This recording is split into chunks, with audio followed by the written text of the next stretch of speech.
రేయ్, full tank చేయమను. అలాగే అన్నా.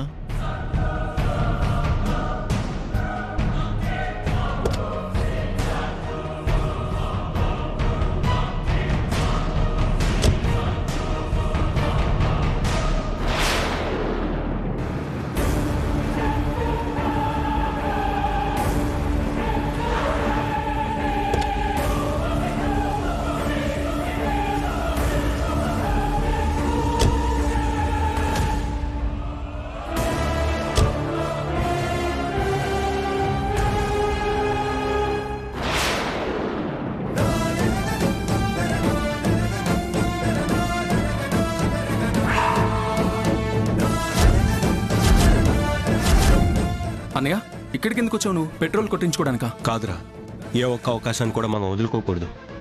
నేను సీత ఫోటో చూపించి బంకులో అందరినీ అడుగుతాను. నువ్వు ఈ చుట్టుపక్కల ఎంక్వైరీ చేయి. సరే అన్నయ్య.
రామరాజు ఇంటిటొచ్చాడు.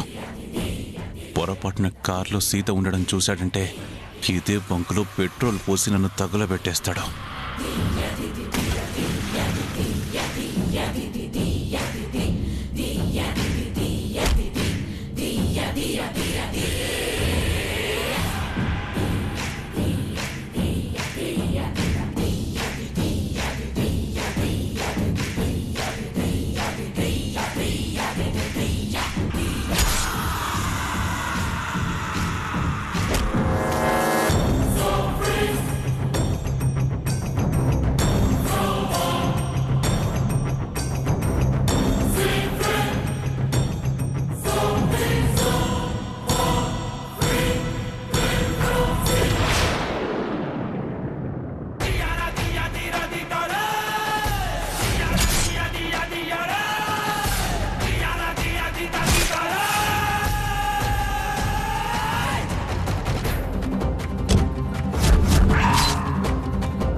రామరాజు గారు, మీరా?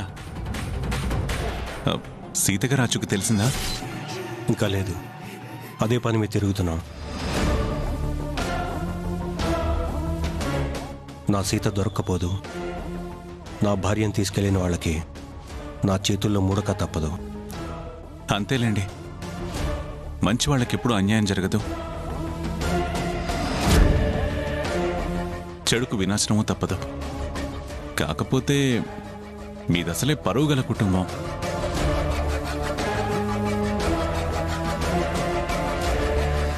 మీరేమో ఊరికి పెద్ద. మీ భార్య 2 రోజులు ఇంట్లో లేకుండా పోయిందంటే జనాలు వాళ్ళ నోటికి పని చెప్తారేమో.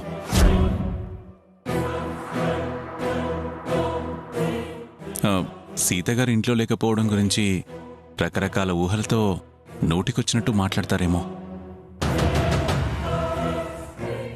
ఎవరెన్ని మాట్లాడినా నా సీత గురించి నాకు బాగా తెలుసు.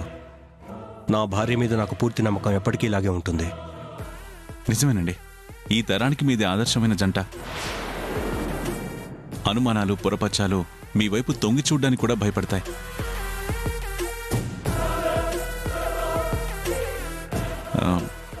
సరే రామరాజు గారు, సీత గారు దొరకడానికి నా వంతు కూడా నేను ప్రయత్నం చేస్తాను. వస్తానండి.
అన్నా, సీత లేసిందనా?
రేయ్, మేడం గారిని సగౌరవంగా కారు దింపండి. ఉమ్.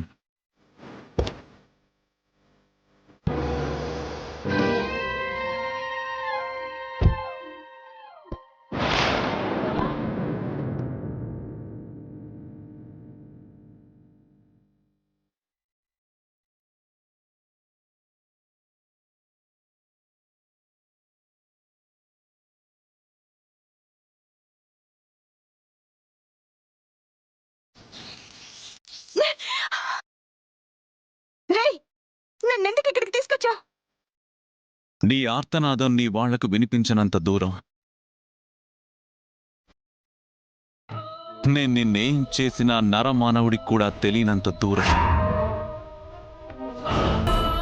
అందమైన ప్రకృతి తన ఒడిలో మనల్ని ఓలలాడించేంత దూరం తీసుకొచ్చాను సీత.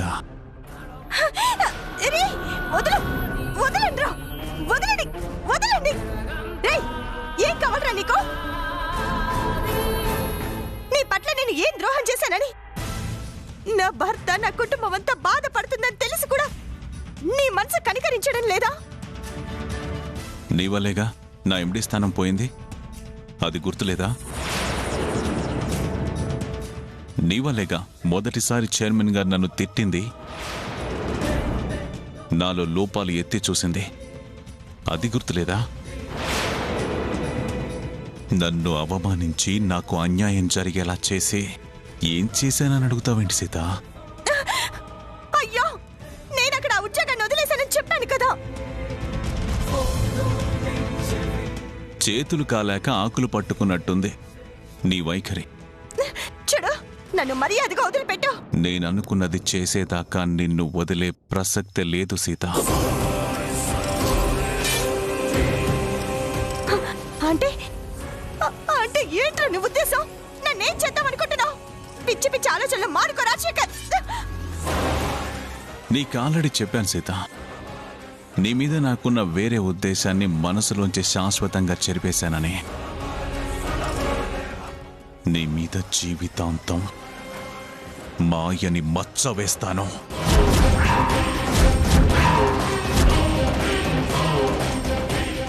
నువ్వు తప్పుడు మనిషివని నీ కుటుంబమే నీ మీద వేలెత్తి చూపించేలా చేస్తా.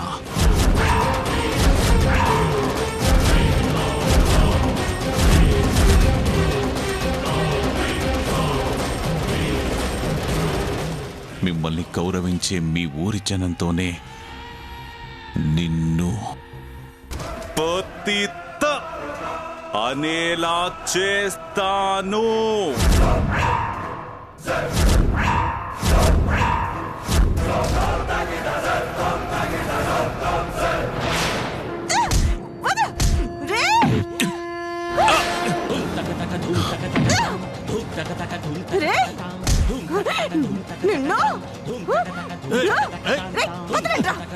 రాజశేఖర్, చంపేస్తాన్రా నిన్ను, చంపేస్తాన్రా.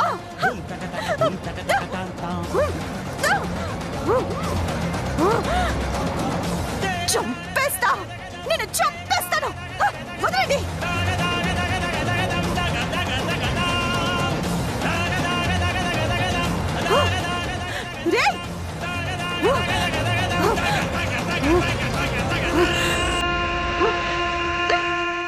నిన్ను మానసికంగా చంపాలని ఇలా తీసుకొచ్చాను. నీ ఆవేశమే నాకు కొండంత అంట. నీ మీద ప్రతీకారం తీర్చుకుంటాను సీత. నేను చంపేస్తాను, చంపేస్తాను. తీసుకెళ్ళండి రా. నేను చంపేస్తాను. వదలండి, వదలండి.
చూడు, నా మీద నువ్వు వెయ్యాలనుకుంటున్న నిందలన్నీ ఒట్టి భ్రమలుగానే మిగిలిపోతాయి.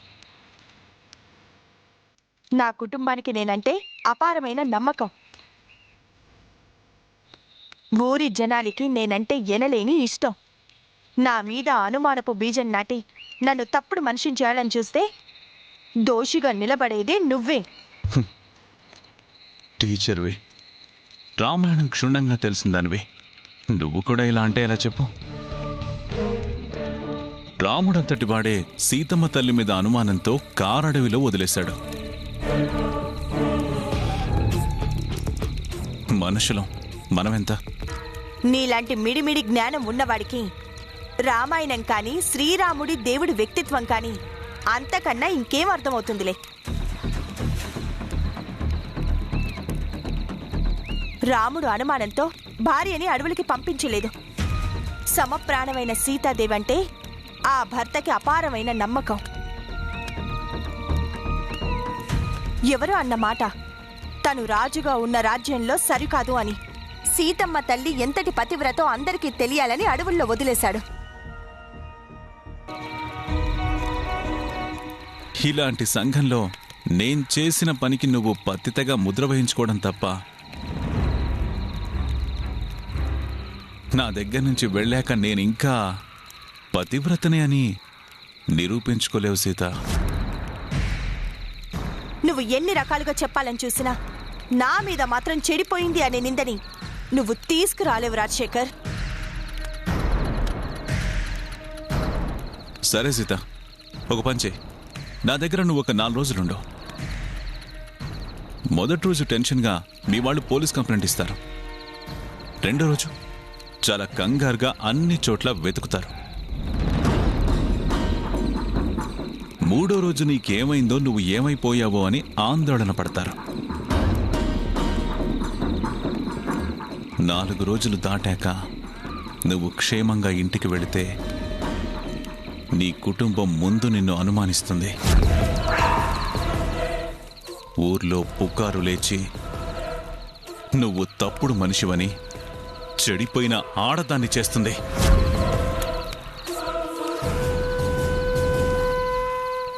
నిన్ను ఇంటి నుంచి గెంటేస్తారు.